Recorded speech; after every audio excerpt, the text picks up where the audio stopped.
Hi everyone and welcome to the Rainbow Six UK Twitch channel where we are with the Siege UK Community Night. It's a little bit different. You've got me, Ace of Pyrite. I've got you all to myself tonight. I'm not sharing with anybody. You're just going to have me throughout. We've got two community teams that are going to be facing off. You've probably seen it on Twitter so far. I think this is a great initiative from Ubisoft just to try and get the community a bit more involved and also just give that opportunity to have that competitive experience with some of the top players in the UK. Tonight we're going to have Team Western led by Western from Horus Esports facing off against Team Mahi. Now Mahi comes from the Lancaster Bombers, I believe, the University Siege team, so it's also an interesting little point to make that we're bringing in those university teams and giving them an opportunity to play against some of the top teams. We can see we've just suffered a little disconnect there, so I think we'll just see for a moment if Mahi manages to load back in. But first of all, we're going to be coming to you at Cafe Dostoevsky tonight. It's going to be a best of 3 across the evening. We do have... Oh, Mahi does rejoin us. That's excellent news, so we don't have to go to any sort of break. We've got 3 maps for you tonight. Interestingly, do make sure you stick around because there is a non-competitive map in there as well. So you're going to see something that's a little bit different to the norm. We can see the operator bands coming out here for Cafe. We've got Blackbeard and Fuse. Fuse, an unusual one, quite a niche pick generally from Fuse. Blackbeard, not too much of a surprise. Generally speaking, he's very good on the windows, and Cafe is absolutely loaded with them, so I can understand why we might not want to see those.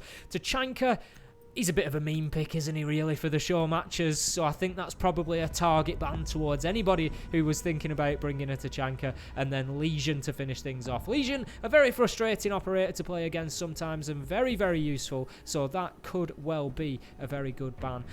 On the two sides, on the side of Western, the 4 players joining him will be, we've got Hawk, who comes from Team Horus as well, so a little bit of friendship going on there. We've got Silly Patty, who is in game called Fabian's mum, I believe, so I'll try and keep a track on that one for you. We've got Snedjo, who I'm sure you're all familiar with, and rounding off that team will be another competitive player. We've got Milk there from BRTL. Looking over at Team Mahi, we have got Nebulos joining him, along with Fresh, who, interestingly, he's named Analysts Can Play here because he's trying to prove a point a little bit, I think. He is the analyst for Horus, so he works normally with Western, so it could be an interesting one to watch. A little bit of needle, perhaps, between those two. I'm sure they're both going to want to come away with the all the beans, as it were. They're going to want to get one up on each other. I'm sure they're going to be chasing kills between themselves. Making up that team, we've also got Daniel, and Daniel, I believe, is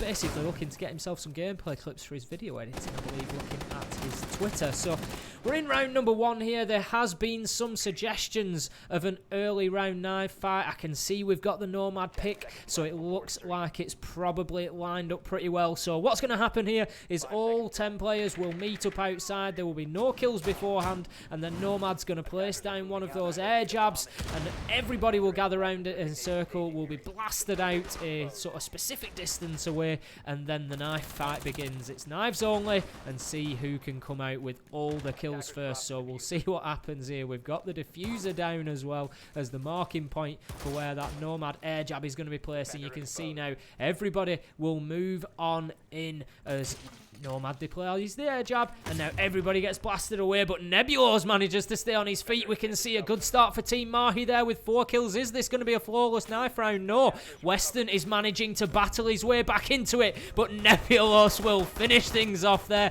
and that's round number 1 going to Team Mahi. So it was an interesting one. We had a very similar situation over the weekend at the Ubisoft Experience. There was a knife fight there between Team Secret and Navi, and if you remember, Citizen did manage to stay on his feet, so I don't know. Nebulos there maybe going to take a little bit of grief for that one. I'll be honest, I did call Citizen out at the time for it. You know, if you're going to go into the Nomad knife fight, you really do have to get hit by that air jab. And what's more questionable there is that Nebulos was actually playing Nomad himself there, so we'll have known exactly the radius. You know, I'm not calling any sort of foul play here, but there could certainly be a steward's inquiry on that one.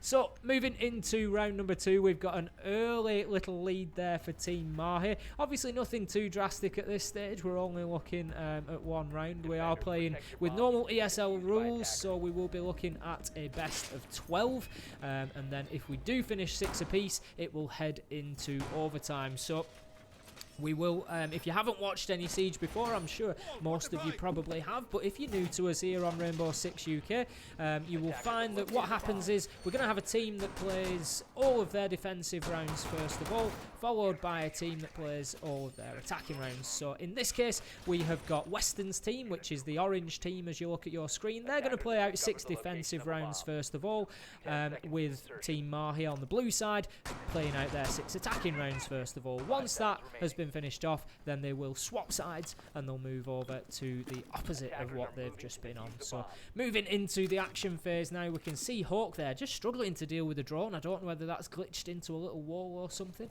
but we're going to have Jackal. Now, looking at that attacking lineup, we have got Knock there, which is quite interesting. We are allowing all the operators, seeing as it's a show match, so Knock and Warden will be allowed into the mix as well, so that's going to be interesting to see how they factor into a more competitive setting.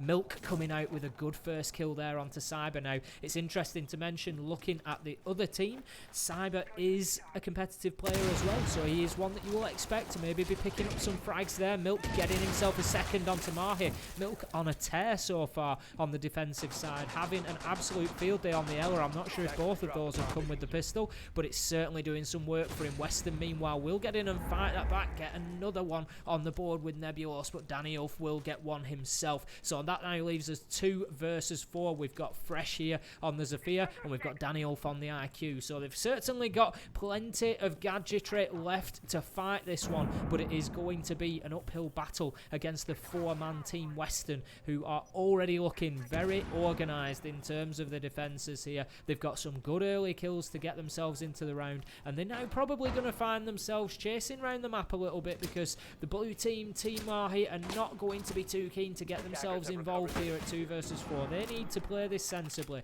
and they need to use the advantage they've got, which is time.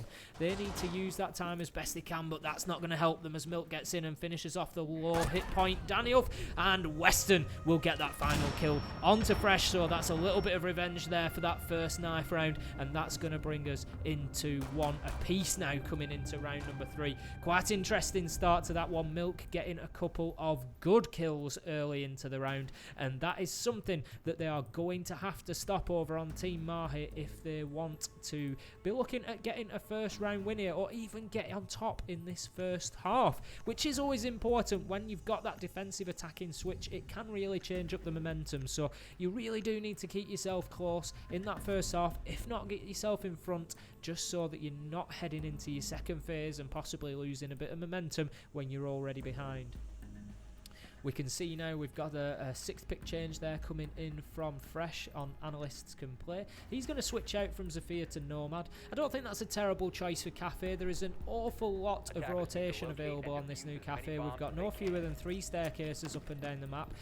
There are 3 floors as well, so it really can be a nightmare, along with a myriad of hatches that you can chase around. You know, I think it's going to get even worse when Amaru comes into the mix, and you can potentially have an attacker going up through those hatches as well. But for the time being, there is an awful lot of rotation available, so bringing a Nomad, probably not a bad idea at all. Now, I'm interested to see with this kitchen hold if they get somebody in behind the bakery counter. We've seen how powerful that can be. A couple of times I've seen Doki playing in behind there, I've seen Fonkers playing in behind there with some great effect, and it can be very, very difficult to root them out of there. So we'll see what happens with that, because basically there's 2 ways to push onto this site. You either want to push into the bakery, which is the west side, and that looks like probably what we're going to get. You get good control of the bakery, and then Nebulos on that thermite would be looking to get that wall open, and then you move on into site and get a plant down. Your other option is to come in from the white stairs area potentially and get the freezer open and move into the kitchen from there. But it looks like we're going to have a Western push here, and indeed, to defend that Western push, we have none other than Western himself hiding in behind that bakery counter. We saw at the beginning of the round there was a little attempt at a run out, and Western just badly times that and misses his opportunity there for an early first kill. Much better from Team Mahi this time around, just keeping themselves on the board a little bit longer, but I'm really sorry, Tiber. Caster's Curse comes in and Snedger is going to move in and get himself a first kill there to open things up. Mahi managing to level that off nice and quickly there, but Western will follow that up with one of his own. Headshot onto Daniel and Hawk with a knife onto Mahi. A little bit of disrespect coming in there as he manages to sneak up and get the knife kill. So that's going to leave us now 4 versus 2 once again, and this time partnering up with Fresh instead of Daniel, we've got Nebulous. Now, he is the Thermite, so it is some very important utility that is still on the board here. He can open up some new angles, some new lines of sight that could make this a bit easier for his team there. Great first shot from Nebulous there to get the kill onto Hawk. But meanwhile, Snedge gets the Nitro kill onto Fresh, and Nebulous is going to be finished off as well. So that gives us 2-1 now in favour of Team Western, and it's starting to look like they might just stretch the legs here a little bit and extend this lead. They are doing very well on the defence. That being said, we do tend to see Cafe lately is playing out quite well for the defenders. That was always the case. It was very difficult to get into the building before the rework came along. You know, all props to Ubisoft for recognising that and changing the map up, and they've done a very good job of it. It's much more competitive now than I think it used to be, but I do still feel like a lot of the matches that I've watched, the defensive side does still tend to have a little bit of a run of things, but there are a few key points that I think Team Mahi aren't necessarily just getting control of or approaching too well here. When they were attacking that top floor, they didn't get too much of an opportunity to get to the building, but getting some skylight control and using that to control some of the rotates is still important, even though they've limited the field of view there. And areas like the hatches and the east balcony, again, can be very important. If you can get yourself into those locations, it can start becoming very difficult. Alternatively, you take control of Cigar Lounge that we've just seen there. That has been the popular pro attack lately, is just get complete control over Cigar Lounge and then start opening up towards side.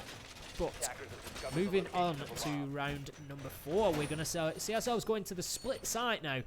So this bomb site is split across a corridor, which may not seem too significant for you, but I actually discussed this on stream the other day at the Ubisoft XP and why I feel like it has a greater impact. You've got to remember, these maps are built not just with bomb in mind. Each map has to be playable on the other game modes as well, secure area and hostage. So each room has to be treated potentially as an individual room, but also to be teamed up with other rooms as a bomb site. In this case, where you get a corridor between, you get a lot more entry points into a room. Oh, Milk opening things up with a great double kill onto Fresh and Nebulous there. He is fighting for more. He wants it. He goes on the jump over, but he won't get it. Danny Ulf is going to get him traded out, but Weston, meanwhile, will get straight back with a trade of his own, and Weston with a second, so that is 2 kills for Weston and Milk on the round, and that is going to bring us to a final kill from Hope onto Cyber, and that will now be 3-1 in favour of Team Western. What a flurry of action, just to cut off my point there about the individual rooms of Siege. So the point that I was making there about split bomb sites, although that was defended very well, is that when you've got a corridor in between them, you tend to find you've got more individual entry points that need to be covered into each of your bomb site rooms. Where normally rooms are adjoining, you might find 1 or 2 walls that can be breached into each of those rooms, so you might have a total of sort of 4 or 5 between the site, maybe a window or 2. When you get 2 rooms like that, if you look at reading room, I think, again, you've got 3 directions that can be breached into. When you look at your dining room, you've got the windows, you've got 2 walls there that can be breached into, you've got the fireplace to watch, so you end up having to watch almost all 4 sides of both. Even when you open up rotations that span across the corridor, it still doesn't tend to give you that same sort of freedom of movement between the sides. It's just not quite as easy. Ooh, that's quite interesting. We've got a very nice shot being called from Team Mahi there. I can only imagine that was accidental. Milk's just... He's wounded over that. He's having a good look at the body of Snedger there. I'm sure Snedger's not going to be too keen on that team kill, but that's going to leave Jaeger off the board, and that could be some important utility missing from this one. So, round number 5. We are 3-1 in favour of Team Western, and they are going to be looking, I'm sure, to push on and get as many as they can on the board here before moving on to the attacking phase. We can see they are a man down this time, Snedger. So just by way of explaining a few of the people who are playing here today, we've got Snedger, I'm sure all of you know, is one of the big Siege YouTubers. I think he's about 190,000 plus subscribers now. Snedger's tweet that got him into this game was basically explaining that he loves nothing more than seeing the fun side of Siege and proving that you don't always have to be a god to enjoy the game. You know, I think we do get wrapped up in our ranks a little bit sometimes, and there is, you know, sometimes a little bit of criticism over what rank maybe people are. And Snedger, I know, is very keen to just get into the game, have some fun, and he creates some brilliant content as well with it. So Snedger, unfortunately, has been taken out this round. I think it was an unfortunate an unfortunate shotgun shot as we were just opening up a rotation. We can see now Cyber on those piano windows, just looking to get some shots onto an operator that he knows is hiding in there. It's Silly Patty hiding, just managed to escape out into White Corridor before that nade came in. We can see 2 players now, as I suggested, trying to get in there and look for some control over the reading area. But what a line of sight that is from Western up onto the skylight. He's not going to have too much joy unless he does just get a peek there. He knows that somebody is looking at playing that skylight. If I had to guess at that outline, I'd say it's the Book of Daniel that's up there, and if he's not careful, he's going to get his head taken off, but he moves away just in time, and he's going to drop that hatch and look to get himself in to support this piano take. Tripping up over my words there, sorry. So shots do come in. Hawk will be taken out by Fresh, and that is a second kill for Fresh. That's a double kill now, leaving us in a 5 versus 2 due to that early team kill. Danny Olf getting the kill onto Western now, leaving us 5 versus 1, and that is Team Mahi fighting back fantastically. Headshot coming in from Fresh onto Milk, and that is going to bring a very important round back. On Cafe, they really do need to be winning as many of these attacking rounds as they can so that they keep themselves level. They certainly don't want the defenders getting themselves too far ahead here. So round number 6 is coming up now. This is an important one because this either leaves Team Mahi coming in at level pegging, 3 apiece, or it leaves Team Western 4-2 up and feeling pretty confident coming onto the attack. It's going to be interesting to see. We've had quite an aggressive defense so far from Team Western. They've not been scared to take a look for some early kills, and it'll be interesting to see if that translates out into the second half of this map, whereby they go on the attack, and whether we're going to see them rushing into site using those 3-speed operators, you know, like Ash, Capitao, and getting in there and doing some real damage quickly. We can see now heading down to Kitchen again, so this just gives me an opportunity to mention the University Siege League as well. Team Mahi Mahi plays for the Lancaster Bombers there. I had a quick look on the way down. I believe they've got about 65 teams registered, which was a little bit of a surprise to me as to just how much interest there is there through the universities in Siege. So if that's you, get yourself involved. If you're not already, get yourself on a team. Maybe start a team if there isn't one at your university, and get yourself in there. You know, this community night is a great opportunity to get those players involved and just give them a little bit more exposure. But it's a good first step towards competitive play, just getting used to the different types of strategies and approaches. So definitely something worth looking at there.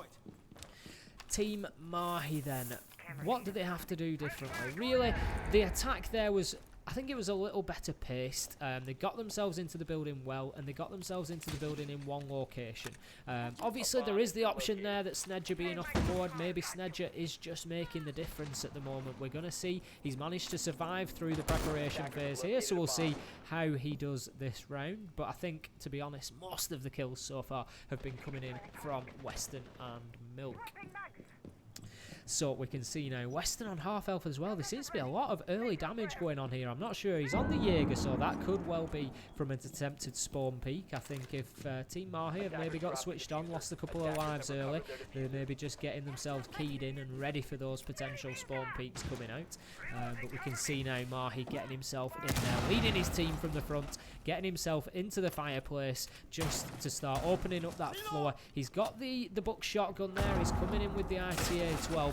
But what a C4. That's the second one that we see coming in from Snedger. He just must have recognised that there was somebody upstairs, must have heard that shotgun shot up above him, trying to open that floor out, and unfortunately the Jackal was just a little bit too static, and that allowed Snedger all the time he needed to toss that C4 up there and open things up for Team Western. 5 versus 4, and that's an important operator off the board as well. It's going to allow them to get out onto the roam a little bit more, but we can see Cyber of Team Curious just getting in there and getting a kill onto Patty, but he will lose his life to Hawk. A couple of kills coming in quick succession there. Western getting one, but being traded out by Nebulous. Danielf gets one for himself. Snedger a second on the round there onto Danielf, and that leaves us 2 versus 1. And let's not forget that one of those remaining operators is the Echo. Now that makes things extremely difficult for the remaining Twitch of Nebulous here, because those drones, at least one of them we can see, is still in play, and the Echo drones can be absolutely crucial, not only in this game mode,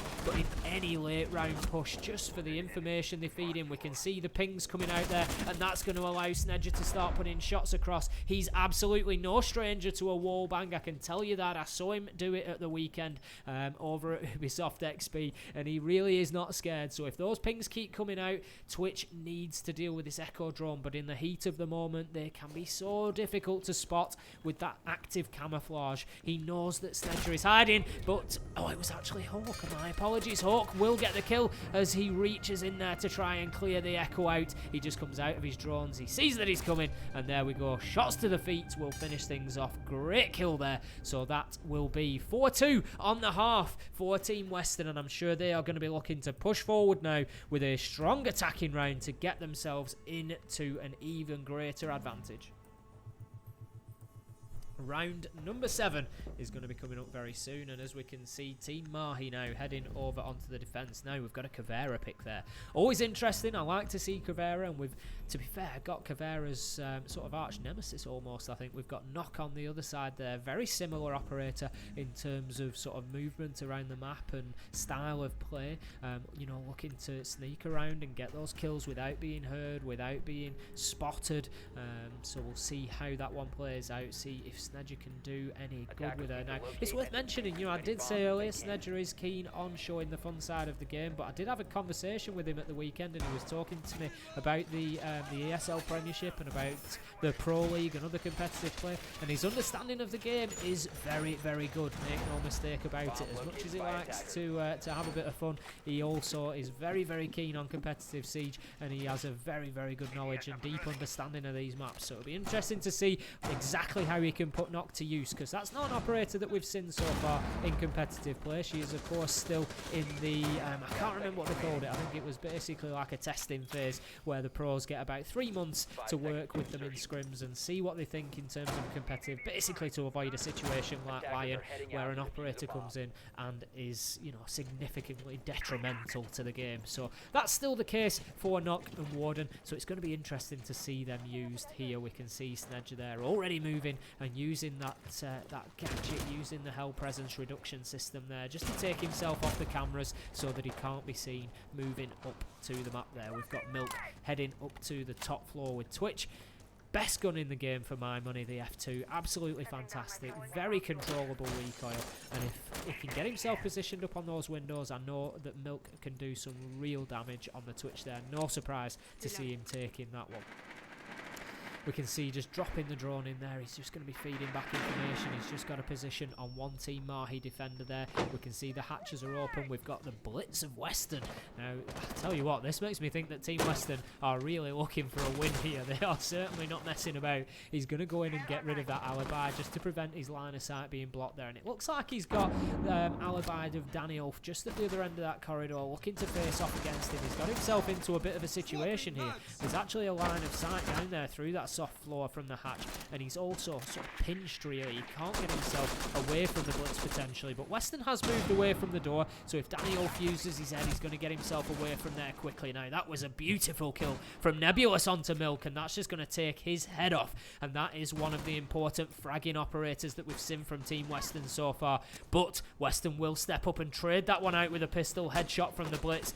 Absolutely fantastic work at that sort of range from the door there, but Fresh will step in and clear out the blitz. I don't think he probably expected to be approached so closely. Obviously, the flash of that shield is always a terrifying prospect. So here's the drop, and Cyber will move out and get the thermite of Patty. Snedger, meanwhile, gets the kill onto Danny Ulf to keep the dream alive for Team Western. So that now leaves a 2 versus 4. And he will get the kill onto his nemesis. That's Caveira going down. Knock getting the kill onto Mahi, and that allows him to move up the stairs and retrieve that diffuser. Now 2 versus 2. How is this one going to go? Cyber, for the time being, happy to just hold his angle on the Jaeger and just wait for that drop. He will see Snedger. He moves around for the kill. Snedger does return back. It's a little bit of ring around the roses here. He will get the pistol kill and finish things off for Team Western. How about that? Plays from Snedger coming out. I called it before the round started. He's got great map knowledge and he's put it to use there.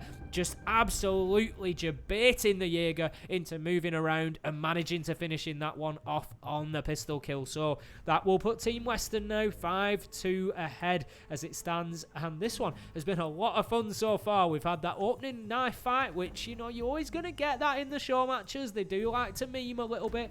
But from what I've seen, these two teams certainly going at each other, and they both want to come out with the win. I think this is the thing you see sometimes. You get these community members into competitive games. They don't always get too much of an opportunity to play in them, and it's, you know, it's winner takes all. They really do want to go away with the bragging rights. So we're going to see Warden for the first time brought out as well. So that's our other Phantom site operator going to be seen in this sort of environment for the first time. So it'll be interesting to see what happens there. For any of you that don't know, Warden's gadget is he's got a watch that allows him, it works in tandem with his glasses, and it allows him to see through smoke and other sort of flash effects and things like that that are clearer for you. So interesting operator. His movement is a little bit limited, especially when he's got those glasses on, because as he moves, I think it's much the same as Glaz's scope changes, whereby when Glaz moves through smoke now, his thermal ability actually reduces significantly to the point of not working. And Warden is fairly similar, and his movement is really restricted. That's something that's going to be changed in the upcoming patch, and I think that's probably a good idea, because he's not really seen much use whatsoever at the minute in ranked or anywhere else. So I think they'll be wanting to get Warden just a little bit more active in the game, but obviously they don't want to go too far and just make him an operator that can run around like a headless chicken in smoke, just getting kills all day.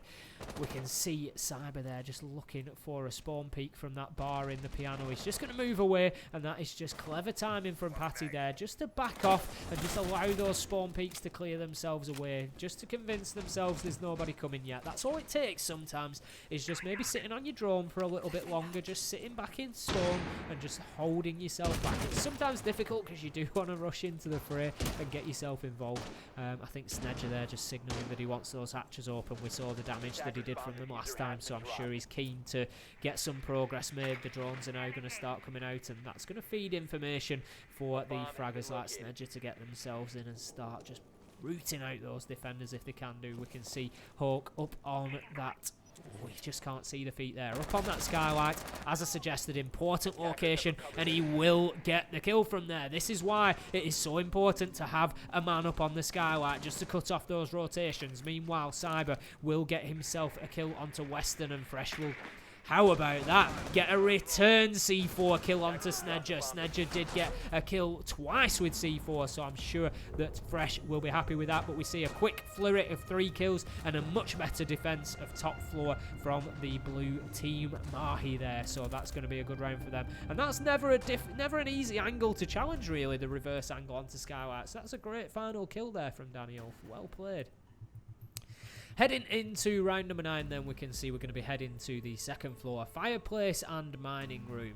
And it's Team Mahi now. They've got one round. They need to start getting themselves just a little bit more momentum. They could do with getting themselves a second or third on the bounce here, just to try and open things up a little bit, because otherwise they're going to go on to match point if they lose another round, and then things become very difficult, because teams just start to play it very safe and tend to just close things down a little bit, lock things out, and then it can be very, very difficult to fight your way back from there. Now, interestingly, we're going to have frost coming in from Fresh. Any of you that have heard me cast, seen me play, seen me on Twitter, anything before, will know that I've got a bit of a love-hate relationship with Frost, in that I love going into her traps and I hate playing against her. So I've got a bit of a reputation for that, and no matter how many times I get told that there are Frost traps on the map, I always seem to be gravitating towards them. So it'll be interesting to see where Fresh places those out, and if we get anybody caught in them. The show match between Secret and Navi at the weekend, we had a good few. We had Citizen going in, we had Doki going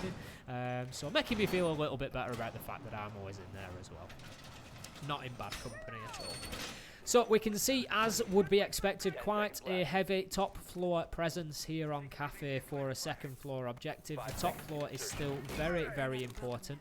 We can see we had the wall deleter of a shotgun taking a wall down there outside of the wheel room on the second floor, and that's just going to aid that line of sight onto the red stairs, because it is very popular to get in and get top floor control from the red hatch and then move down those stairs to push towards site, as well as opening up some lines of sight. You can see we've got Buck on the map there from Western, so he's no doubt going to try and get himself into that top floor. A lot of the top floor is actually destructible, so he's going to want to get in there, and he's just going to want to have an absolute field day with that skeleton key, open things up and see what lines of sight he can get down and what problems he can cause for Team Western. But with 3 defenders, I think it is at the moment, on the top floor, they are going to do everything they can. And what a reverse headshot there from Western onto Fresh. I think Fresh felt fairly comfortable. He'd opened up a very small hole above the window there, but Western, after taking a little bit of damage, turns and absolutely deletes Fresh off the map, who does call it for a nice shot, Hawk,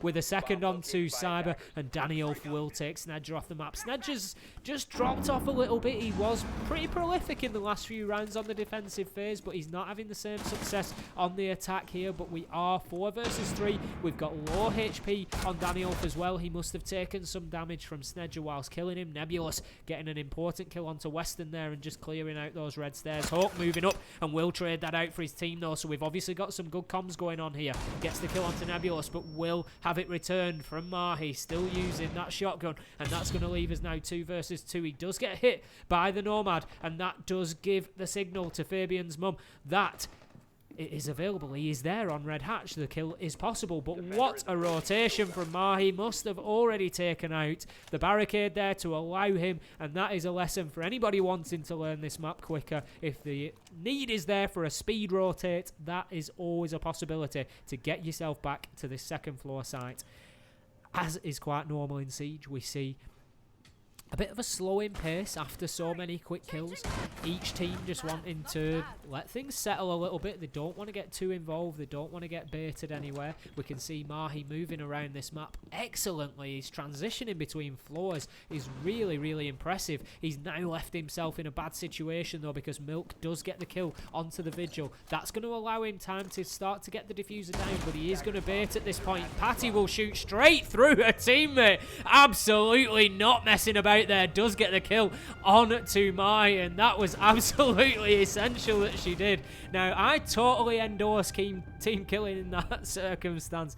If you've got the kill there in front of you to win the round, sometimes that just has to happen. But otherwise, I think, you know, if you don't get that final kill, you really do have questions to answer at that point. But what a great finish to the round there for Fabian's mum. Patty just moving in and getting that final kill in the wheel room. I don't want to, you know, I'm not throwing any shade, but I think there might have been a little bit of panic involved there. I think she knew where Mahi was coming from, and then just as the movement came across her, the gun started to fire, and that is what they got. So moving into round number 10 now, we're going to have match point for this first round on Cafe Dostoevsky. We've got Team Western putting in a very good performance so far on Cafe, showing a real mastery of it.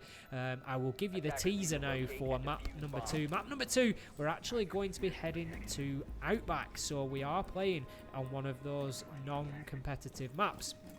It's going to be an interesting one. I've not really seen. I have scrimmed on it. I've played ranked on it, so I quite like it as a map. I think the top floor has got a good floor to it. It's going to be interesting to see it in a more competitive setting. I think we've just got another question there, possibly from Team Western. I think there was the question that might have actually been a shotguns only round. I think I missed that in the text, and the question was asked afterwards, and it looks like Snedger forgot that and just went in all guns blazing. But that being said, let's not forget that knife fight win for Team Mahi, where the Nomad didn't get floored by the air jabs, so probably one apiece, we'll call it there. We're going to have Fresh now looking for an ACOG spawn peek out there. He's on the ruck, but they are well aware, Team Western, all over this, and shots will rain in onto that window. He certainly needs to be careful. The shot there just missing, and Fresh will get himself a kill onto Milk. Great persistence there, and he's looking for more. He will put shots down, and he still hasn't been dealt with. It looks like all the Team Western players are now out of danger. Fresh calling a good night there on the one-shot headshot from Rook. Very nice indeed, and he's looking for more, but this is the thing, you've got to be careful that you don't get yourself just a bit too keen and start chasing them, because you might just get ended as you do. We can see we've got one of the players, Mahi himself, is down for his team, so that's now going to leave us in an effective 4 versus 4, but Western will take the head off Nebulous. Fresh will trade that straight back out. Fresh is having a great round here, gets himself out on the jump out. I think that might have been a little bit dramatic there, opening up the door. It was already 2 hits. And he drops the impact nade onto there. He was obviously keen to get himself back inside, but he did some damage to himself as well. We can see Snedger now getting himself into sight, and he is not in there alone. Hawk is with him, so that is top floor control attempted but not gained, as Cyber moves in and gets the kill onto Hawk. Now Cyber is a competitive player himself for Team Curious, so no surprises there to see him displaying some good gun skill and getting an absolute cracker onto Hawk there. He's going to go for the jump out as well, and will get the kill onto Fabian's mum. Fresh meanwhile finishing Snedger off, who I think was downed, and that is going to get the round for Team Mahi. They do need another couple though. They are still 6-4 at this point. Snedger calling shotguns. I don't think you're going to get away with that one, Snedger, after the earlier forgotten shotgun round. Moving into round number 11, then we can see Team Western currently 6-4 at an advantage. They've still got 2 chances to close this one out here, but they are attacking the top floor site, which is not an easy site to attack. I think they did win it last time around, but it certainly goes in the defenders' favour a lot of the time.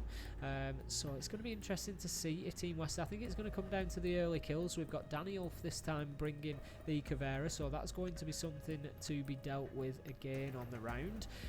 But again, I think we've seen largely those early kills have sort of dictated how the round goes, and whoever gets themselves at a man advantage does tend to get an advantage. I think we've had some operators picked there based on the fact that they've got shotguns, and then we've got maybe 1 or 2 without. I don't know, we'll see how that pans out, but I don't think we're going to be in a full shotgun round here.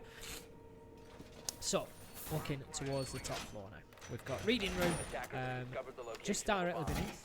There's always a possibility of getting in there. I think we've got some vertical destruction, not too much, but we've got some available from Hawk and some available from Snedger on the Ashen Zephyr.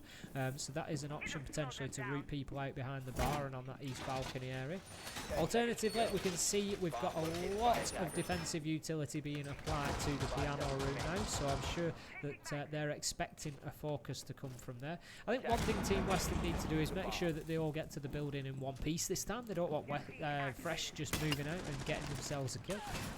On the spawn peak, we can see the Twitch drone surviving for a little bit longer than it should have done there, and taking 10 points from the Caveira of Danny Ulf as well. And how about that? Just as I comment on it, Fresh manages to get himself a second opening headshot onto Snedger. Team Western really do need to start being more careful about these spawn peaks, because they are going to throw this match away if they don't, because those early kills are proving so important. We can see Milk once again heading up to the top floor with Hawk. Hawk opens up both of the hatches there, so that gives that line of entry. Now, that's a well-placed shield there. That's going to stop Milk from moving in his Twitch drone, and he could potentially lose it here, stuck between a shield and an Ella, so he's going to try his best to just move it around and see what he can see, but there's nothing really to be gained from that. We can see Mahi's Ella now moving around the map at will, but we don't have any attackers focusing on this bottom floor just yet. He is going to go and have a look and see if he can get anybody on the rappel, but it doesn't appear that there is anybody there at the moment. It looks like everybody's pretty much on roof at this point. We're going to look for some hatch drops, and we're going to look for some control. Well, I think Hawk got lucky with that one before, but he's not going to have any joy this time. He's just trying to use that skylight once again. He did get himself a kill now. There is still a nitro available on the Valkyrie of Fresh. If he knows that Hawk is up there, I don't know where his cams have been placed, but if he knows that Hawk is up there, he might just toss it up there to see what he gets, and he could get some joy. Daniel getting the 3rd kill for Team Mahi now. 4th for Mahi himself as we go into a 5 versus 1. Western has it all to do. The captain is going to need a 1v5 ace clutch if he's going to get this one in the bag for his team right here and right now.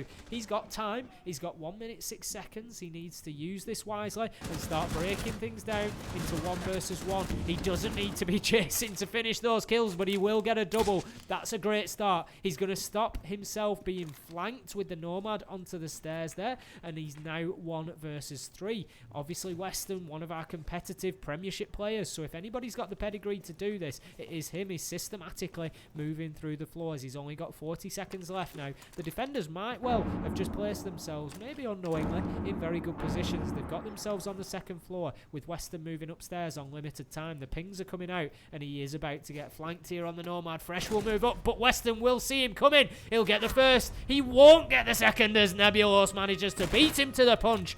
Headshot onto Western, and that for one moment I really thought was going to end in Western's favour, but the Doc just managing to finish things off. And what about the speed of thought from the Doc there? Very interesting to see him coming in and just putting that stim pistol shot into the leg of Fresh before he went into that gunfight. As it was, he got headshotted, so it didn't matter, because in Siege it's always a one-shot headshot, but he just tried to get in there and just help his teammate to win that gunfight, and then was quick enough to switch back onto his primary weapon to then take the fight himself and trade it straight back out. So great plays there on the Dock. So moving into what could be the last regulation round, or will be the last regulation round, round 12. If this one goes in the favour of Team Mahi, then we will move on to a short overtime. Now, I have a habit of matches that I cast going to overtime, so that won't be too much of a surprise. Although if Team Western can get in and finish this off, then they will win the map straight out. We are in the kitchen, which is a slightly more difficult site to defend, but potentially it is quite difficult to attack at the moment because we haven't had too long with this map. So we haven't seen those strategies being built up and built up and built up over time. So it's still a little bit, you tend to get 1 of 2, maybe 1 of 3 different pushes from the attackers. So as the defenders, you know, they are largely playing into you. So we'll see how that comes out. We can see that Fresh has played that mirror window in towards the double door, and then he's going to place another one on the soft wall just out towards that bus stop window. I'm always interested to see what use the mirror windows can be put to. Such a powerful gadget, and that's why we see mirror being banned out as often as we do in competitive play. So, into the action phase. Here we go. Match point, final round, round number 12. Who is going to walk away with this? Are Team Mahi going to live to fight another day, or are Team Western going to manage to take this first map here, which I'm sure they are going to be very, very keen to do. Milk and Western have they were teaming up so well on defence, and I think that was one of the big strengths for Team Western was the way those two were fragging and just assisting each other. That's something I feel like they need to get back to. We can see Milk just getting himself up onto the top of that White Stairs garage area, and he's going to look to move in from there. Nebulos as the captain, just defending that white corridor area. He knows that the garage door may have been breached there, but I don't think there's anybody moving in through that side yet. We can see what's interesting here is that Team Western are obviously keen to win this. Things have definitely slowed down for them. They haven't suffered any opening kills. We're a minute into the round, still 5 versus 5.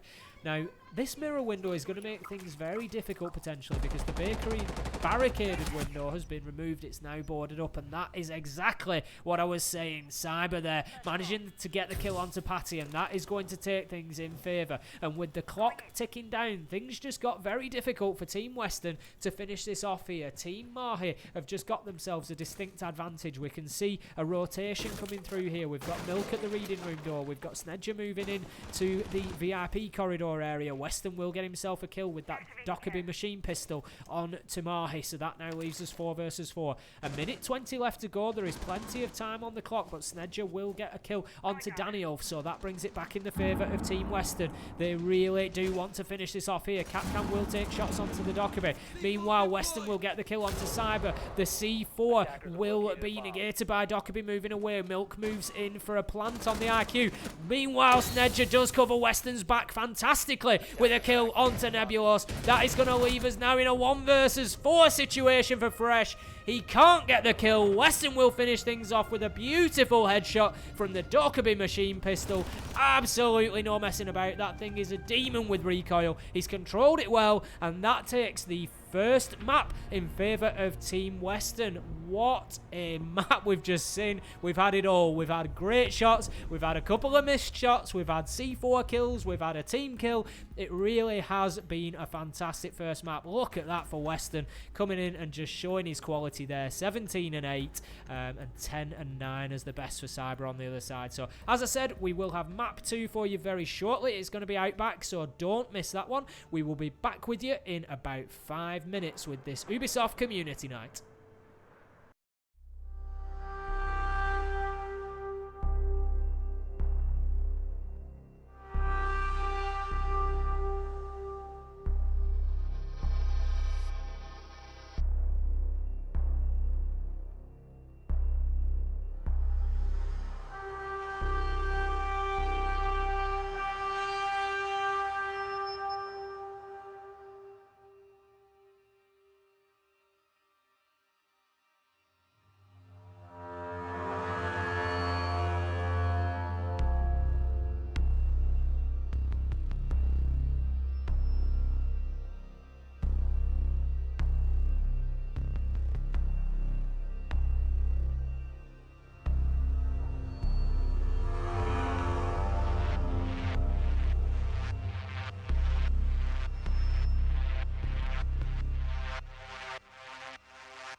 Hi everyone and welcome back to the Ubisoft Community Night with me, Ace of Pyrite, bringing you a fantastic match here between Team Western and Team Mahi. So for any of you joining us since the start of the first match, where I described and explained what was going on, basically we've got two players. We've got one from Team Horus, who is Western, and we've got one from the University Siege League Lancaster Bombers team, which is Mahi, and they've got themselves a team of community members, and they are facing off against each other in this show match. As you can see, we're moving into map number 2. I can confirm that the first map went in favour of Team Horus, Team Western rather, sorry, from Horus. They've also got Hawk in there, so it's not too far away from Team Horus, to be fair. 2 out of 5.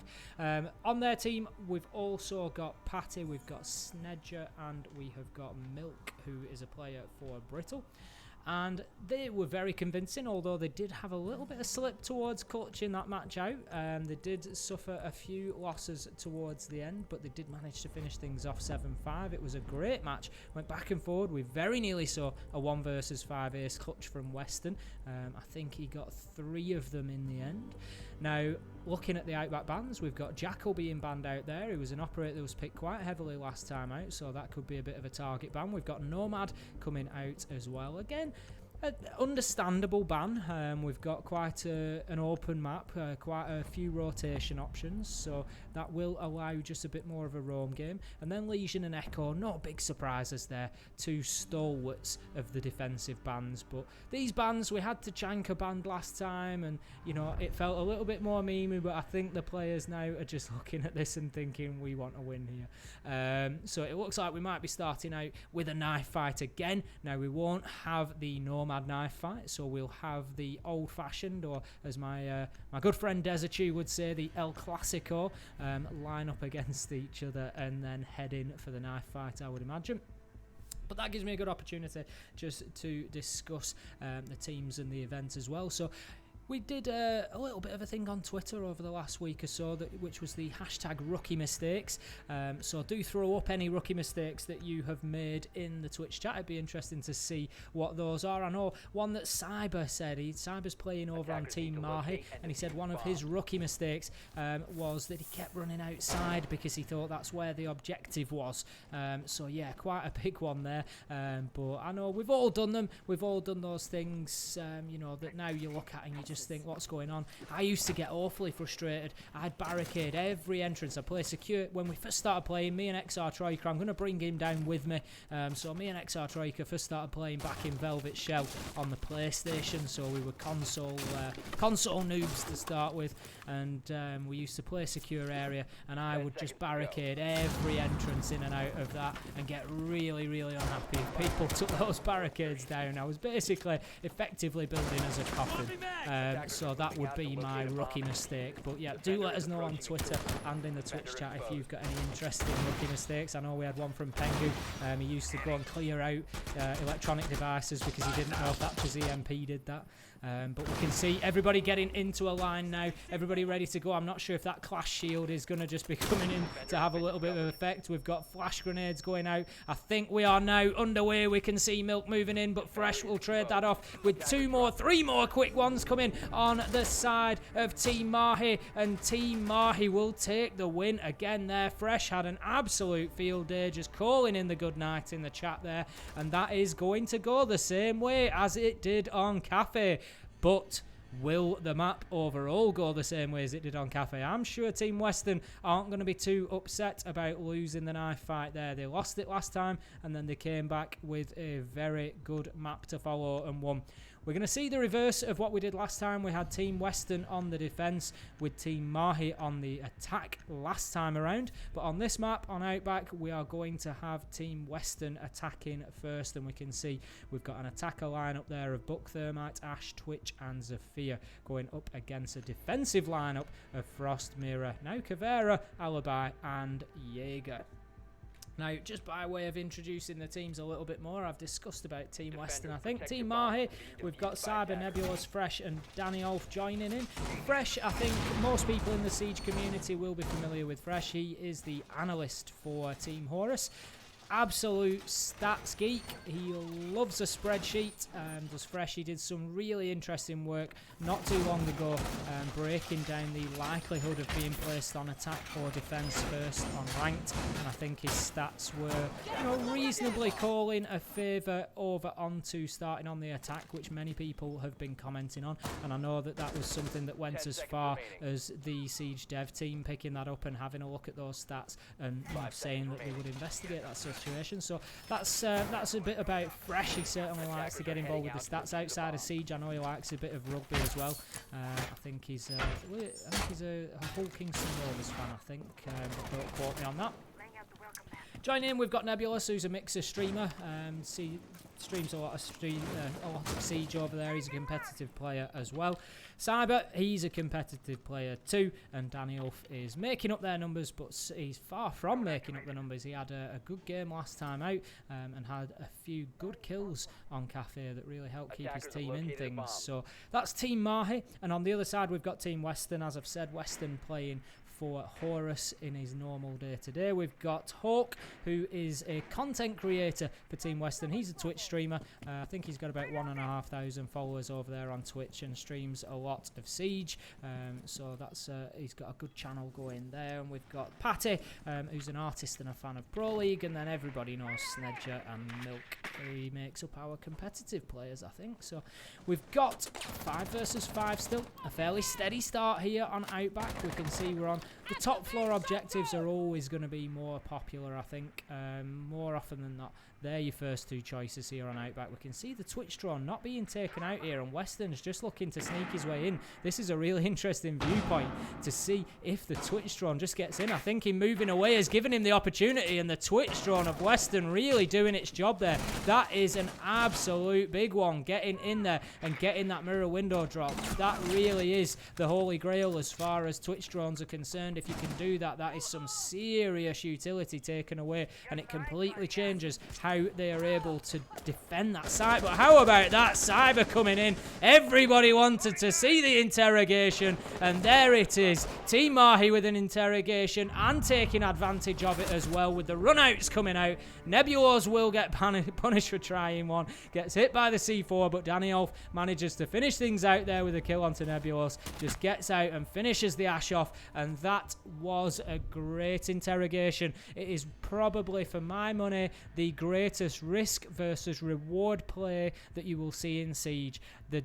Honestly, the animation just feels like it takes forever when you are Caveira, and I think it's a good 3 to 4 second animation to get that one done. That's probably a massive exaggeration based on how long it feels. It's probably about 1.5 seconds, but it just feels like it takes forever, and you just absolutely wide open whilst you're doing it. All it takes, and you know that whilst you're interrogating somebody as well, that player's led on the floor just screaming down the comms, just kill me, kill us both, just stop the interrogation, shouting out the location, so you know that players are then just descending on that location to try and stop it. So great plays from Cyber to get that there, and it really did just push his team onto the win there.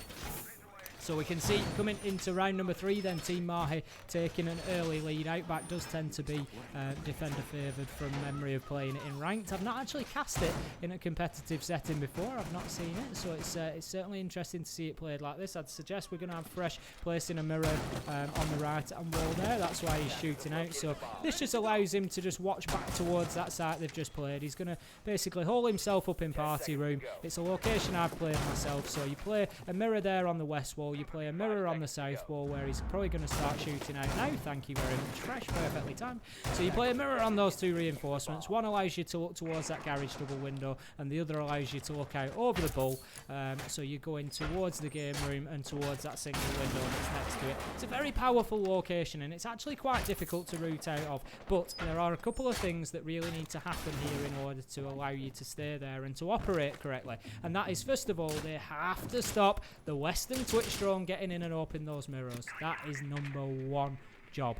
Secondly, there is a small corridor just located on the outside of the map, and it's funny that Snedger is actually approaching it here, but he is going towards the garage instead.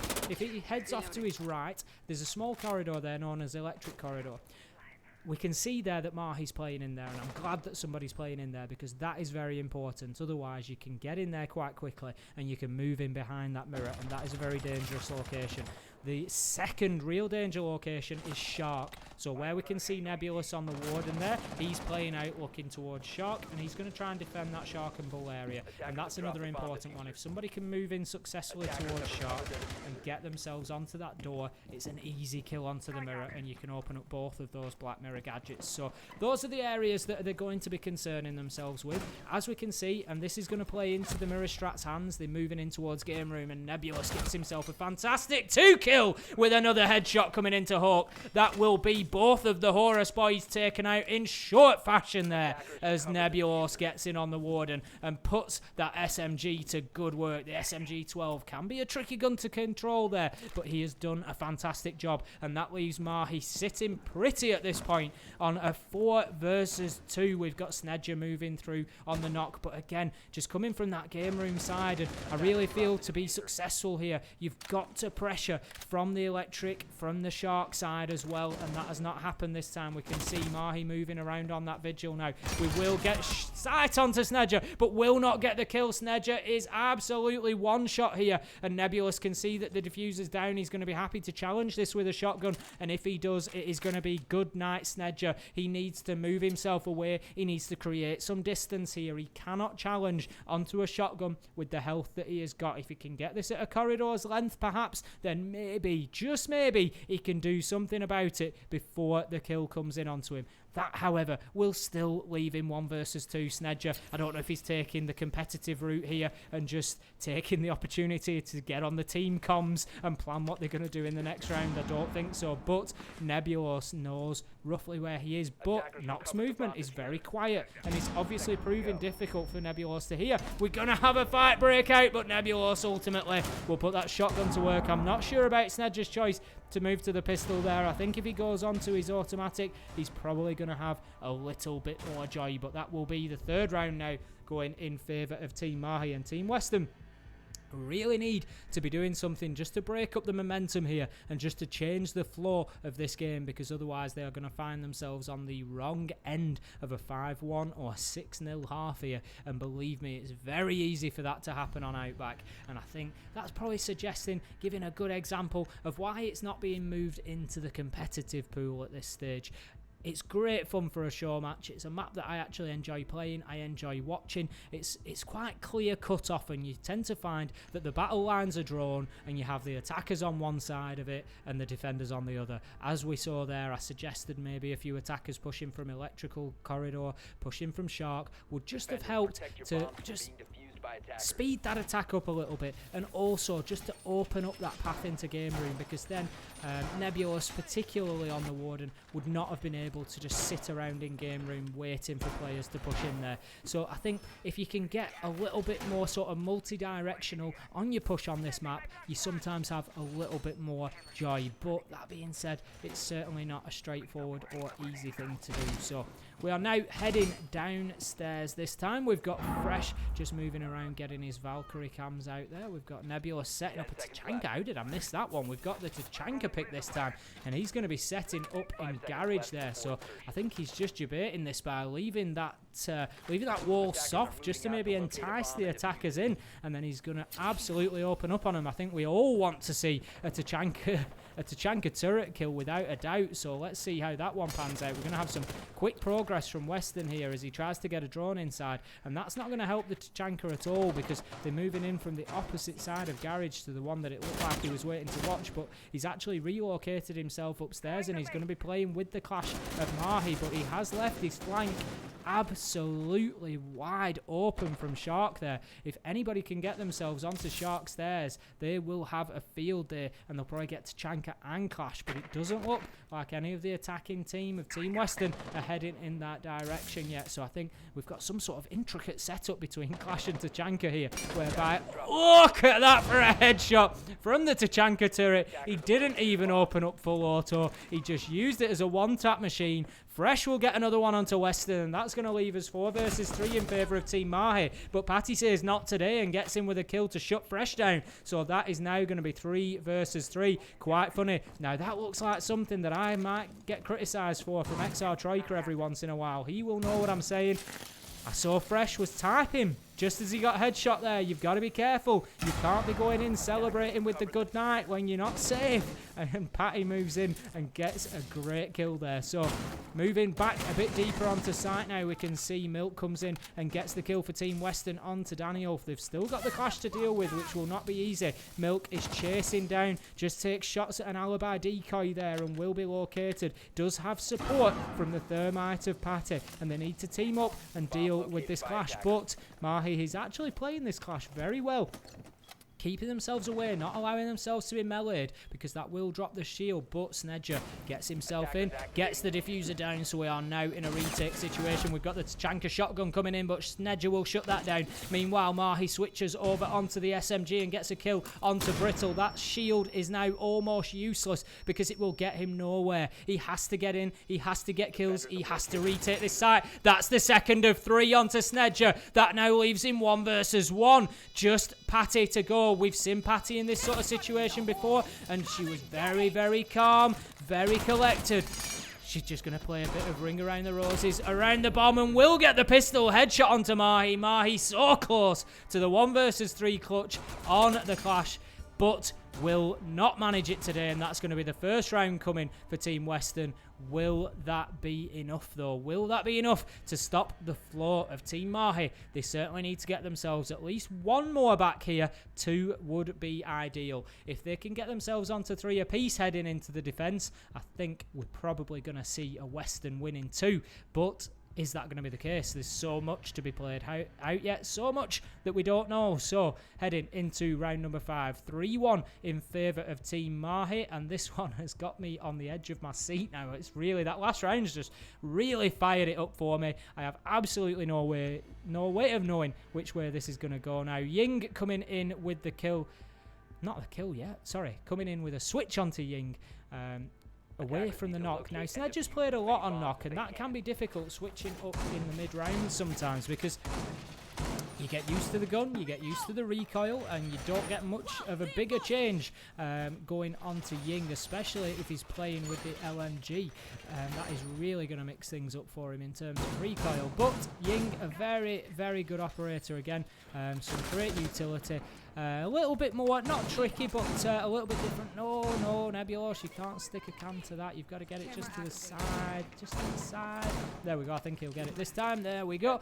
Now, that's interesting. As a Valkyrie cam, you're sort of trying to maintain your static cam position. You know, it's obviously a powerful camera, but if the static cam's going to get taken out, then so is your Valkyrie camera. They're certainly not going to miss that sat just underneath, but maybe he just likes to have that view on his Valkyrie cam so he can flick through as one of his 3 rather than having to move off Valkyrie cams and onto static cams. We can see the push coming towards Game Room this time.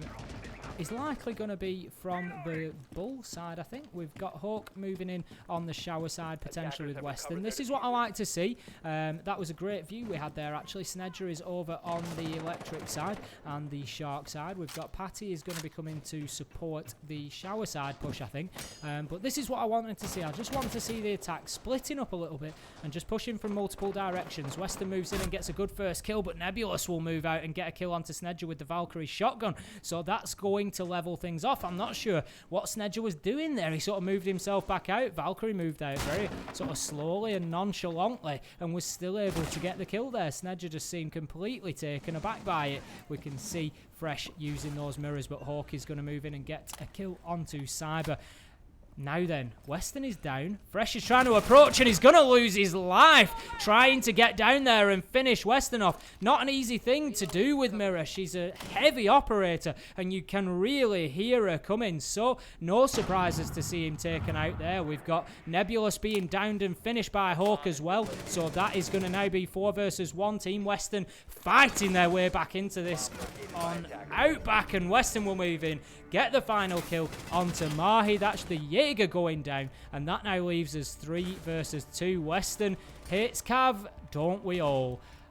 I think she's a great operator within the game. I just really hate playing against her. I think everybody does. And Western just calling there she's going to be an insta-ban if they head into map number 3. Map number 3, I can tell you, if we get there, will be Coastline. So that's where we'll be going for the decider. And I think that'll be an absolute fantastic map if we do get there. Because it's, you know, very, very frag heavy. A lot of gunfights on there generally. A lot about the roam game potentially. You've got that nice column through the middle that allows you to rotate at will between the top and bottom floors, and then you've got 2 staircases as well. So a very competitive map, Coastline, and one I always enjoy watching. So we'll see if we get to that. Reminder for anybody who's joined us from the who hasn't been here from the beginning, we've already had one map played out on Cafe between Team Western and Team Mahi. So Team Western being a player from Horus and Mahi being a player from the University of Lancaster, and they've got themselves 2 teams of community members. And Cafe played out in favour of Team Western. It was 7-5. It was close run. I think there was 6-3 at one point, and they had 3 opportunities at match point. But Team Mahi managed to fight their way back into it and get themselves back to 6-5 before losing out very narrowly in that last round. It went and 7-5 in favour of Western. So Team Western fighting hard here. I'm sure they're going to want the bragging rights of finishing this in 2 if they can possibly get it. Obviously Outback is a little bit different for everybody. It's not a competitive map, so the competitive players don't maybe have too much of an edge on here, interestingly, because they don't have strats prepared. They don't have anything that they can refer back to IGL. Out comes the early nitro toss, and it will be unsuccessful. Hawk teaching Fresh a valuable lesson about running out there and putting him right down in the dirt. So that will leave the bandit off the board, and that is now 5 versus 4. And I've got to ask serious questions. Fresh is a good friend of mine, and I'm going to be asking big questions of him after that one about what on earth he was thinking. 3 versus 2 on the scoreboard, and an important round to try and go into the next half when you're on the attack at an advantage. And now look at this, 2 kills coming in from Team Western, leaving them now 5 versus 2. Cyber and Daniel must be thinking, what have they done to deserve this? Their teammate have left them right up the creek. They're going to have an opportunity here. Daniel will get the kill onto Snedger, and Cyber meanwhile tries to put in a little bit of a wall bang there, but won't get any joy. Hawk will start to get the diffuser down. Western closes out Cyber in the 90 corridor, and that now leaves Daniel stuck in game room. He had an absolute mountain to climb. He won't even manage to get out of base camp. We can't blame him for that. Milk getting in and getting the kill, and that will bring it 3 apiece on the half. Now, I would generally expect a defending team to come out on top of the Outback map. Generally, the top 2 sites you can turn a win on, and if you can do that twice over, that gets you the 4 rounds that you need to have an advantage. That being said, we've come away 3 apiece, and we are going to be heading now onto the defensive phase for Team Western, and they're going to be taking Laundry and Games Room first of all. So that's the one that we've just seen. You've got the showers on the far side of it, and then the dorms just past that. And then on the far side of game room, on the opposite side, you've got the bull, you've got the shark area, electric corridor, you've got the method of getting through to garage, office, and party room, I think it's called. So let's see what Team Western can do here. I'm sure they're going to be keen. They've just got themselves 3 rounds on the bounce there, so they've got some great momentum at this point, and they're going to want to carry that forward. Without a doubt, they're going to want to carry that forward now, and it's going to be very, very difficult if Team Mahi don't come in here and start getting themselves a round or 2. We saw their defensive phase. They won the first 3 rounds. If Team Western manage to do the same thing, that's going to put them clear onto match point, with Mahi not having won 6 rounds at that point. So we really do need to see them buck the trend of what's just happened on their phase. And that's a nice little Valkyrie camera there. The black bit hidden by the bed, so it's not going to be overly visible, and it gives you a great view of that site and into the showers area there as well. We can see Snedger here. He's been hit by Fresh once or twice on the C4, and Fresh was definitely big on the runouts and spawn peaks, so Snedger just having a look to see if he can get one of his own. I've said it previously, he's got some good map knowledge, so I'm sure he knows where the spawn points are and where people will likely be heading in from, but he's not going to have any joy this time. We can see all the attackers have spawned elsewhere, so the opportunity wasn't there for him. 5 versus 5, 30 seconds gone, and Team Mahi look like they're just trying to build some information here. get a picture of who is where on site. There's not too many roamers. We do have one downstairs, I think. It looked like a Jaeger, I think it was, if I had to guess. Milk downstairs, but it looks like he's just rotated back upstairs, roundabout Shark potentially, and back on towards site. Nebulous now on the drone with the Blackbeard just moving from electrical cupboard, and we're being very patient here, Team Mahi. This is good from them. They've droned out the whole Shark electrical and Bull side. They know that it's safe to go in there, and that is where the push is going to come from. But if they don't know things like that Patty is led prone, waiting for them to go in there, that could be dangerous. But Patty is going to have to move away here, or will suffer to that thermite charge. Just gets away in time. Meanwhile, Daniel gets the kill onto Weston, and Nebulous gets one onto Patty. So that is now 3 versus 5 in favour of Team Mahi. So now then, Nebulous moves in. There's not going to be much of a challenge, I don't think, on to this plant. Milk gets the kill onto Cyber, but meanwhile, 2 come out. Mahi and Fresh getting them onto Hawk and Milk, and that leaves Snedger all alone in the showers. On to 4 of Team Mahi, and Nebulous will move in and get the kill, and that is a great first attacking round for Team Mahi there, just to take that momentum back and to just start edging things in their favour once again. 4-3 on the scoreboard now, and there is absolutely nothing to separate these two as we head into round number 8. And do my eyes deceive me, or is it getting so serious that the Lion picks are coming out? Now, obviously, Lion has been nerfed significantly. His scans are much shorter and much less impactful than they used to be. It's not a continuous outline anymore, but just the very nature of the only counter to Lion being basically to stand still is just still so powerful. Cyber there saying that he's going to 6-pick, and they have 6-picked, but not out of the Lion. They've also brought the Thinker as well. So we've got both Operation Chimera operators on the board. We've got Blitz, we've got Dockerby, we've got Knock.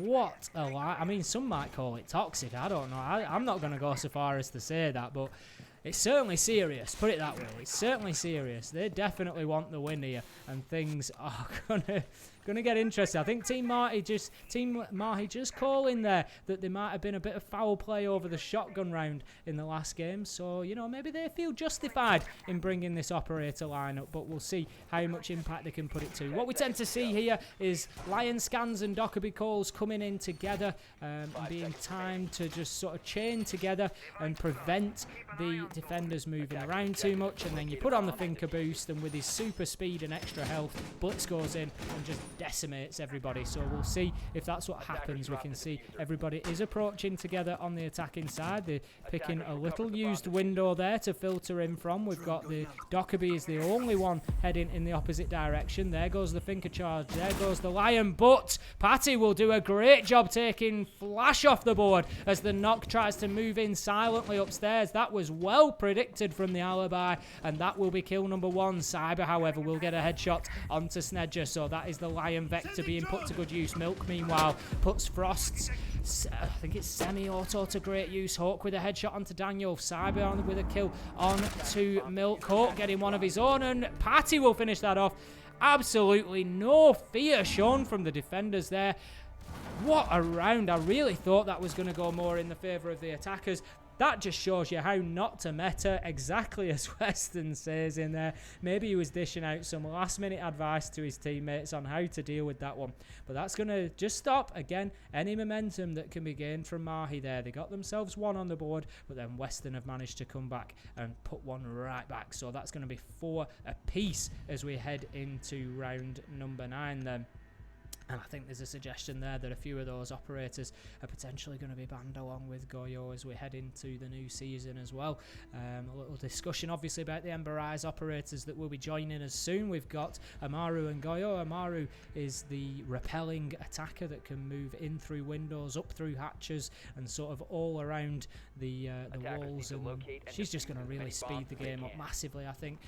More of the Hollywood operator from what we've seen so far. And Goyo is obviously has those deployable shields that look the same as the other deployable shields, but does have an incendiary charge on the back of it, so any attempt to remove that, climb over it, there's the opportunity to shoot that out, and it just denies, if nothing else, a lot of times very similar to Capitau's fire arrows in that it's just a really good area denial tool, and especially on the defense, when combined with things like Smoke's Toxic Babes, it's just going to deny even more time to attacking sides, because if you know that you've got a push coming from one direction, you can shoot that shield out and it's going to burn the floor up for 10 seconds or so. So then it just slows it down once again. Put a couple of shields in one area, you've wasted maybe 20-30 seconds that the team can't get in and get the diffuser down. So both operators going to be very interesting. I think Goyo personally is probably going to have the bigger impact in the long term, especially on competitive play, but Amaru definitely does allow for some very, very interesting players. I saw a great one from Macy J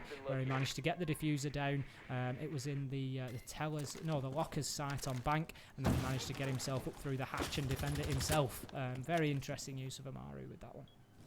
So, heading back to the match in question, we are on round number 9 in this, the Ubisoft Community Night show match between Team Western and Team Mahi. So Western, obviously one of the top UK players coming from Team Horus, and he is facing off against one of the top University Siege League players in Team Mahi from Lancaster University. They've got themselves a team of community members each, and they are facing off here on Outback. Team Western already one map to the good, having taken Cafe Dostoevsky in the first map of this best of 3, and they are fighting it out here. Team Mahi to survive and Team Western for the win. So we have the first kill coming in on each side. We will now be 4 apiece with Valkyrie and IQ both going off the board. Important operators, but Valkyrie dying isn't the end of the world. So long as she's got them cams out, it gives her the opportunity to then sit on them and just feed information back in. We can see pings coming out as well. The push onto this party room side going to be coming through Bull from the game side. Not too much attention being paid to Garage at the minute. We can see one of the attackers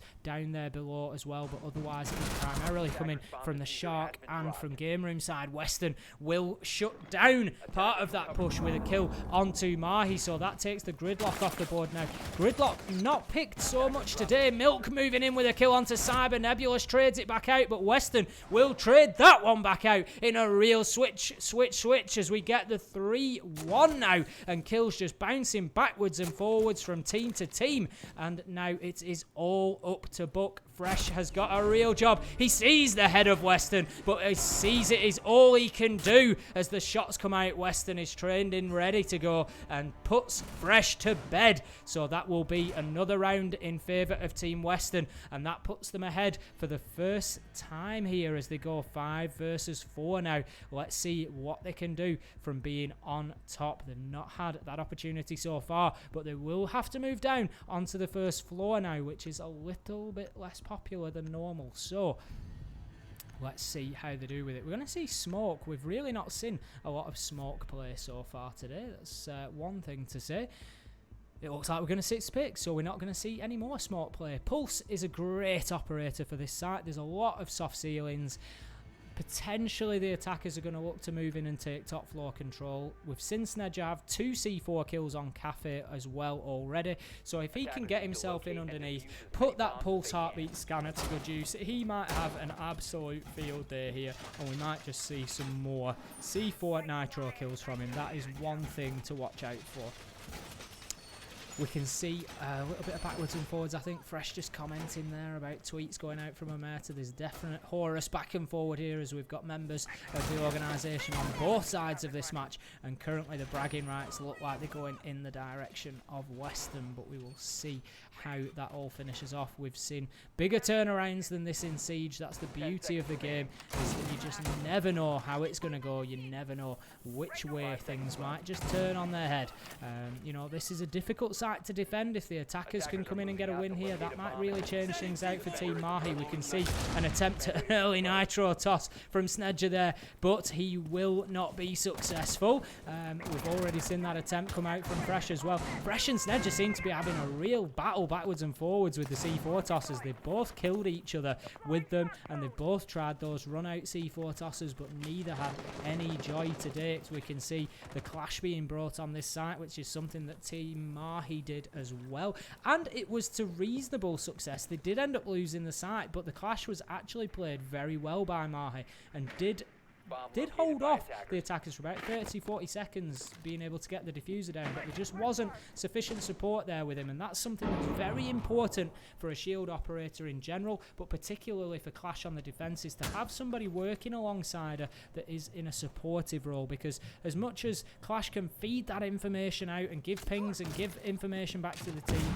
it's very difficult for the Clash operator to do anything about it. The animation time now for dropping the shield and bringing the weapon to bear is quite significant, so you need somebody in a position to be able, when pings are coming out like this, to do something about it, and that is what I'm talking about. Snedger moves around with the UMP of Pulse and manages to get the kill there onto the Zofia. Important utility loss there from Cyber. That is the lifelines that can be so important in getting a plant down that are now off the board. We can see Danny Ulf gets Patty down and will finish that off as well. Snedger now on low health as well after taking the challenge onto that Zofia. So we are 4 versus 4 with the slight advantage going in favour of Team Mahi, which becomes a much bigger advantage as Danny Ulf moves in and gets the kill onto Snedger. Fresh gets a kill onto Hawk, taking the Valkyrie off the board. We are now 2 versus 4 and Team Mahi really fighting back here. Fresh with another kill on to Western, so that will leave us in a 1 versus 4, just the same as we saw last time around on this site. Milk will get 1 kill, but that will be all he gets as Nebulos moves in and says we are not having a Clash 1v4 clutch on us. Gets a nice headshot spray down, as you can see there, and finishes things out for Team Mahi to bring it back to 5 apiece. Round number 11 coming up here on Outback. We are going to go upstairs to the stronger sites now, Laundry and Games Room, and I'm sure the defenders of Team Western are going to be keen to take this one and at least give themselves 1 round of opportunity to get onto that all-important win that will take them the first Ubisoft Community Night victory. We can see the operator lineups coming in there. We're going to have another 6th pick out onto Finker. That's something that Mahi has done previously. Western taking the Mirror off the board. Not the end of the world for this site. Mirror is much more useful on the party room site, I think, generally speaking. We spoke about that setup a little bit earlier. She does have her uses here. She can be played in the showers area that we're looking at now, out towards, you know, with one pointing out towards Bull, but her back can be very difficult to cover from the sort of showers and dorms area, so it is a tricky one to use there. So we can see Milk on the frost there, just laying down those frost mats. Now it's worth commenting as well that the mechanics for shooting out frost mats was changed recently. It used to be very, very easy to shoot them out when you were coming through windows, so you'd have players placing 2 or 3 of them there to try and increase the odds of getting somebody, but now they've changed them up a little bit, so I believe there is maybe an increase of about 30% chance that when you come through the window, even if you're shooting on target at it, it won't always shoot the frost trap out. So it is not a given that you can just come through the window and shoot it out. You will sometimes still go into it, or you will go into it every single time if you are me, because that's what I seem to manage to do. Round number 11 then, we are underway with the action phase. We can see a Fuse this time. I always find Fuse an interesting operator. He's not really in the meta, he doesn't get used too much, he's a very niche pick. He does have his uses. We've seen him use well on areas like Clubhouse Kitchen, I've mentioned it a few times, to move operators away from the hatch when you're trying to get that open so that you don't have the impact tricking. We've got 2 kills coming in for Team Mahi there. Hawk will get 1 back for himself, so that's 4 versus 3. We can see Patty taking damage as well now, 3 versus 2, as Weston gets Danny off. Meanwhile, Fresh does finish Patty off, so that leaves us 3 versus 2. It's not the end of the world for Team Western here. Mahi is down as well, but that does not help matters with the diffuser going down, as this now becomes a retake for Team Western. Out goes the Nitro. There's nobody there for that to connect with. Western now having to move blind as he goes through smoke grenades. This is becoming very difficult. I'm surprised nobody has seen anybody yet. Nebulos will see Hawk and gets the first kill. So that leaves Western on his own as the Jaeger. 1 versus 3. He won't even get 1 as Nebulos moves in with his 2nd kill there. Finishes things off with the diffuser planted. And that will put Team Mahi for the first time on their own map point here on Outback. And it looks like we could very well be heading into a deciding map of Coastline as we come towards round number 12 here. So, round number 12, we're going to be heading back to Laundry and Games. I would maybe have thought it might be worth Team Western changing it up switching the site. They weren't really anywhere near that one. The best they had was they were 2 versus 3 at one point. They were always behind on man count, and the diffuser was planted as well, so they were having to retake the site. It was always going to be difficult for them. I would maybe have liked to see them move away, given that it's such an important point. But that being said, they might just be keen to, they might feel like they're more confident on this site, and that's also important as well. As it is, the attackers largely need to do more of the same, but we can see that the attacking lineup has changed a little bit. We do still have the blitz this time, but we've got a sledge and a thermite coming along, so, you know, things are changing up a little bit, but interesting. We're seeing Mozzie from the defenders, not something that we've seen too much of so far tonight. Mozzie, I think, is a fantastic operator, probably one of the most powerful in the game at the moment. We're going to get a great demonstration. Ooh, we're not going to get a great demonstration there. He nearly did capture a drone, but it then got shot out by the Jaeger before he could get himself picked up his pest and chase it down to collect it. The reason that Mozzie is so powerful is because, as I've said countless times, information is so important in Siege. It really, really is. And not only does Mozzie collect more information for your team, he also directly denies it from the attacking team as well. So it really is a two-way switch. And he is so powerful. He's got a great weapons loadout. His scope is nice. Just everything about him. And let's not, you know, let's also appreciate that reload animation. What a headshot from Milk there. Just getting the view of Danny Ulf on that window, and he looks to challenge some more before moving away. Knows that his battle there is fought, knows he's got what he needed out of it, and he's just going to move away, keep his life, and live to fight another day. Great play from Milk there. That is some great game sense. Get himself back into showers and just wait for this push to happen again. He's got IQ off the board, always a good operator, so that's going to deny some electrical deniability. Fresh there, moving in on the blitz and getting the kill. Nebulo swallows that up, and this one swings back again with Mahi moving in, and a kill onto Snedger. We can see the blitz being taken down by Hawk though, so that's now going to leave us 2 versus 2. I really don't know which way this round is going to go. It's back and forward more so than any that we've seen so far. Hawk is a bit of a one-man army on that Mozzie, as I suggested, but Mahi will catch Western on a rotate. Mozzie now has it all to do on Hawk. He really does. Mahi will just get a fantastic view on the head glitch there behind the bomb. Mozzie did a lot, but couldn't quite do enough, and that is going to be map number 2 going to Team Mahi. So we have a real game on our hands here coming into the final map, which is going to be Coastline. Team Western, of course, taking that first map in the Ubisoft Community Night on Cafe. Team Mahi taking the second. So we've got a real battle here between Premiership, UK Talent, and the University Siege League as well of Mahi, all represented as well by community members. So we're going to take another short 5-minute break, give my voice and the players a little bit of a rest, and then we will head straight back for Coastline and the decider.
Hi everyone and welcome back. Just a quick update for you. We've got an absolute epic match going on at the minute between Team Western and Team Mahi. So to make this as big as it deserves to be, it's going to be heading over to the Ubisoft UK Twitch channel. There's going to be a link in the chat, so make sure to follow that. Get over there. Make sure that you follow this as well. We're going to be streaming back on the Rainbow Six UK channel tomorrow night with another community night match for you. But for the time being, you know where you need to go, over to Ubisoft UK to see the conclusion of this fantastic first community night match, and I'll see you over there very, very shortly.